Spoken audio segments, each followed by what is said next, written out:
We're talking about the power of obedience. And last week we were looking at in 2 Corinthians chapter 10, how the Bible says in there that really obedience is a weapon to revenge all disobedience.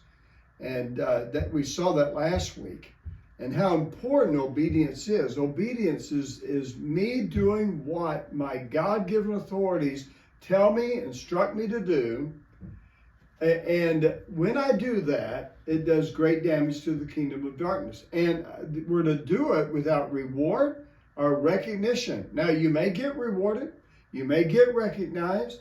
And I think honor is due to whom honor is to be done to. But here's what he's saying, is that even if we don't get honor, even if we don't get recognition, the issue is obedience. And when we obey God, then guess what? We do great damage to the kingdom of darkness. Let me show you something here.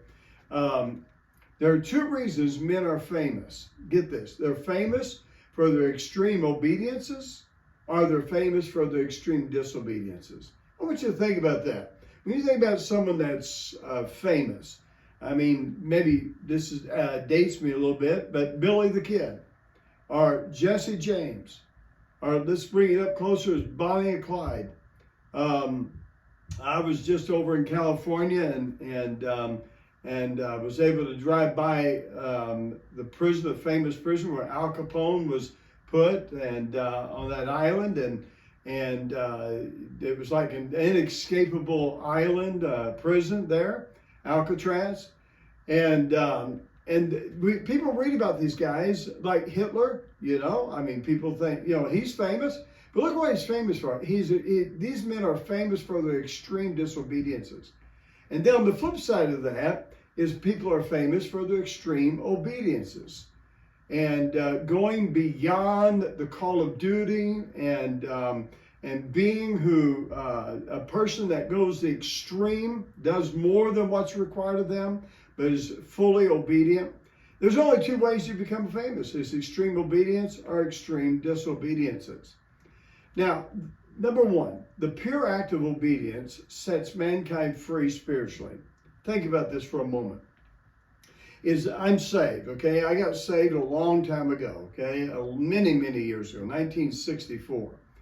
That's a long time ago, okay? So we're talking, in a few years, it'll be 60 years I will have been saved, okay?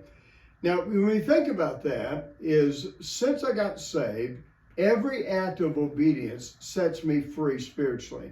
Every act, when you do what God tells you to do, you know this to be true, there's a freedom that comes into your heart. There's a freedom in your spirit. And so the pure act of obedience sets mankind free spiritually, okay? Now, second thing is the pure act of obedience keeps men free in their bodies. In other words, when we obey God, when it comes to our bodies, okay, our bodies are the temple of God, and we're to take care of our bodies, and I'm sure we all could improve on that. But every act of obedience that we do keeps men free in their bodies. In fact, every act of disobedience that we do brings damage to our bodies, you know. I mean, we need to understand that God wants us to live in these bodies and take care of these bodies. And as we obey him, and not by overeating and not by not taking care of ourselves, getting the right amount of sleep and those type of things, when we take care of that, then our bodies are free. The power of obedience, the pure act of obedience keeps men free in their spirit and keeps men free in their bodies. And we'll take up here next week for some more of this.